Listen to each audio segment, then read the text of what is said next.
Hello all, my name is Brock Hass and I am a graduate student at Morningside College and a science teacher at Dubuque Hempstead High School in Iowa. My research centered around the impact of learning targets utilized on secondary science assessments. Our problem statement.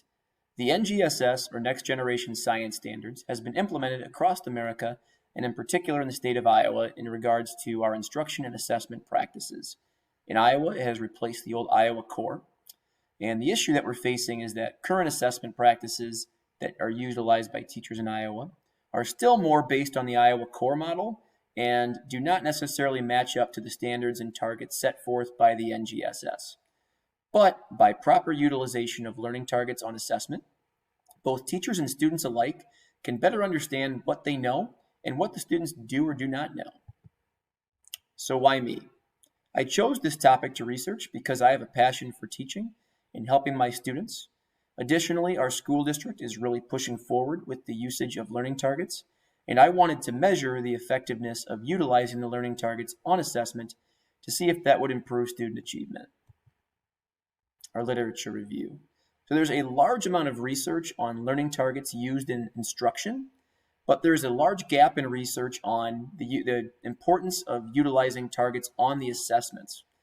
But a change in times calls for a change in instruction and assessment practices, according to Domingo and Garganti. According to the NAEP, only 40% of our 12th graders are actually scoring as proficient in science. So if times are changing and we have a large number of our students that are not meeting science standards, potentially we might have to change the way we teach and assess our students to get them more caught up to date with the current times. Potentially, students' ability to understand these standards that are taught in class could directly be related to the method by which they are assessed. So as teachers, there needs to be a way to find new and more innovative methods to engage our students in instruction and then tie that learning back in together during summative assessments. Moss and Brockhart's research talked about the usage of learning targets being more commonplace in instruction now. So it would only make sense to link those targets back in directly on those assessments. McMahon further suggested that matching the amount of time spent on those targets during instruction should also match the number of questions or points on those questions on the summative assessment. So if we spent only a couple minutes covering a particular target, the number of points on that summative assessment over that particular target should be minimal versus one that was spent more days covering. The potential impact of poorly written science assessments. So poorly written or not aligned assessments may not truly reflect what our students know. Now, this could lead to several downstream effects, such as inadequate remediation if students don't know things, or don't know the targets, or too much reteaching if teachers believe that students do or do not know those targets as well. Also, grades might not truly be reflective of students' abilities. Now, these might seem as small things, but over the long term, those impacts could lead to potential missed standards or misunderstandings of those standards altogether, which, according to Danful's research, contributed to higher attrition rates at the college level. So if students are missing standards in high school, middle school, grade school, that could potentially have an impact upstream as well. The impact of the non-aligned assessments. So past methods of assessment, particularly the Iowa Core, do not match up with the NGSS three-dimensional model, which calls for more critical and deep thinking in connection to other science practices that students have learned. The old Iowa Core had more rote memorization and lower order thinking questions, which don't match up or mimic the new NGSS. Now, in the past, learning targets haven't been emphasized as much. Although targets have been around since the 70s, they've been much more widely used over the last 10 to 15 years. Back in the 70s and in earlier days when the Iowa Core was more prevalent in science, rote memorization was kind of the norm. So the old Iowa Core for science was not written with a lot of depth. The depth of those standards was very minimal, so rote memorization was more the norm and kind of met those standards. It met what that was being asked by the Iowa Core. The new NGSS, though, asked for more depth of thought and critical thinking. So our students today are asked to apply their knowledge to solve problems, which doesn't match up with the old Iowa Core or methods of assessment at that time. The goals and objectives of this study. The purpose of this study was to determine the impact of setting up summative assessment by learning target, with each target clearly listed next to the question on the assessment to see if that would improve student achievement. So students were given 3 formats of assessment. The first assessment had the learning target, followed by corresponding questions, then the next target with the corresponding questions, and so on and so forth. Format number 2 just had the targets listed at the top of the first page of the assessment, and learning target. Format 3 had no learning targets listed at all. Now, it is important to know that all of the assessment formats had the exact same questions in the exact same order. The only difference was the location of those learning targets. Our hypothesis was that students using testing format 1 would score higher than students using the other 2 forms of assessment. Our methods. We used a quantitative research method to determine the impact of utilizing those targets on assessments. Our independent variable, or the variable that we were measuring, was the format of summative assessment, and our dependent variable, or the result we were looking for, was the actual student assessment results. Our participants were 9th and 12th graders in honors level biology class, so there were no special education students, and a very limited variance in the socioeconomic and racial background or makeup of students. Most students in the classes came from predominantly white middle-class homes. There was a total of 75 students in the study, split out over 3 different classes or 3 different groups that we'll look at in a minute. All of those groups had very similar demographics. Materials: each student had an HP ProBook 430 laptop, and the Infinite Campus Grades program was utilized. Our procedure.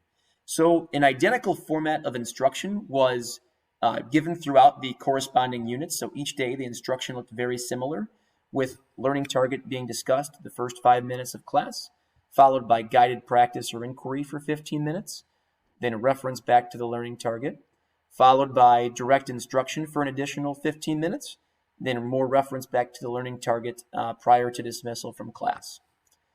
Periodic formative assessment was done throughout each unit to better understand what students knew, and reteaching could occur or didn't have to occur based on that data prior to our summative assessments. So the students in this setup went through this process for 3 units with a summative assessment at the end. So essentially, each class period was rotated through the 3 different summative assessment formats so that all 3 groups would get to experience each of the formats at a different time to prevent any other bias in our data. So our results. The mean scores based on our summative assessment style are as follows. So treatment 1 that we had was the learning target followed by corresponding questions. Treatment 2 had the targets just at the top of page 1. Treatment 3, no targets. So if we look at our comparison here, what we see in our first two t-scores and p-values are higher scores when comparing treatment 1 to 2 and 3, and p-values that would show significance being less than 0.05, being very small at less than 0.001. Now, those would support our hypothesis that there is a significant difference between the types of treatment groups. Treatments 2 and 3, which were the ones that would kind of be thought of as not our pieces that we were looking at, had a much higher t-score and a non-significant p-value, which would indicate that those 2 treatment groups were very similar. Additionally, to support our evidence of the learning target followed by question method being an effective way of measuring student achievement, we also did a comparison mean score for each group. So the first 3 t-tests that were run were for group 1, the next set of 3 were for group 2, and the third set were for group 3. So in the first set of 3, you can see that for group 1, you had your comparison of treatment 1 versus 2, 1 versus 3, 2 versus 3, and that same format was followed throughout. Now in each case, when we compared treatment 1 versus 2 or 3, we are seeing higher t-scores with p-values that would signify significance in our findings. The only one that had treatment 1 featuring a t-score and a p-value that might not have been as significant was in our group 3 for treatments 1 versus 3. If we look at that p-value, was just over 0.05 at 0.069, so it was very close. And we'll talk in our limitations about why that might have been. Also, we can observe that when we compared treatments 2 and 3, in each of our findings, we can see that there is significantly higher p-values and lower t-scores, indicating that those treatment groups are more similar. And there's our bar graph depicting that same information, which you can check out later. Implications of our findings. So this research reinforced the importance of fusing instruction and assessment format that strategically inserted our learning targets during instruction and then tied those learning targets back in directly during summative assessments. So this really supported Brockhart and Moss's research by discussing that clear usage of learning targets throughout instruction and returning to them during the assessment. Potential impact on students and teachers. So this research provides evidence on how teachers, or how important learning targets are not only in instruction, but also tying them back into assessments and how that has a positive impact on student achievement. It gives teachers a clear evidence-based approach to better utilize that teach-assess cycle by using these learning targets throughout both of those pieces we just talked about. And students can benefit from this learning by seeing the value in learning those specific learning targets taught in class and how spending more time on those targets could improve their scores on summative assessments. Now, some of those potential limitations. Our sample size of only 75 students was fairly small. Additional classes could yield additional research data points, which could support the hypothesis or reject it. Only honors level high school students were studied. Results could potentially be different if gen ed class data was collected. Our middle and elementary school data could also yield different results if we collected other pieces besides high school level data. We also had several class interruptions throughout this time. So obviously data was collected during the COVID-19 year, which was a very difficult year for teaching and instruction and data collection. Also, data was collected during state testing week for our first round. So that could have skewed our data significantly because students had to take the state testing in the morning and then came back to the actual science test later in the afternoon. Spring break also fell during that second unit, which could have skewed our data again.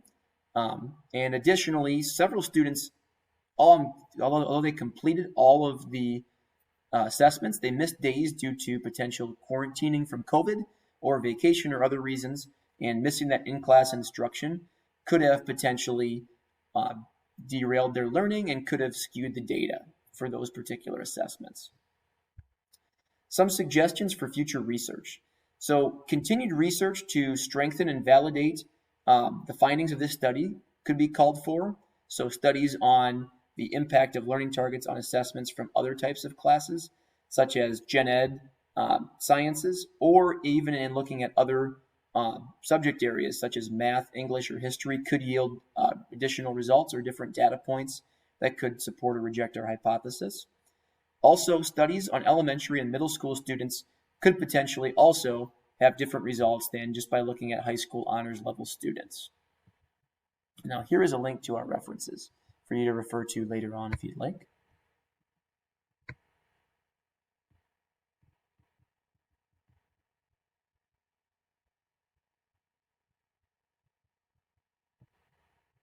Thank you for taking the time to listen to me talk about summative assessment and learning targets. Have a great day.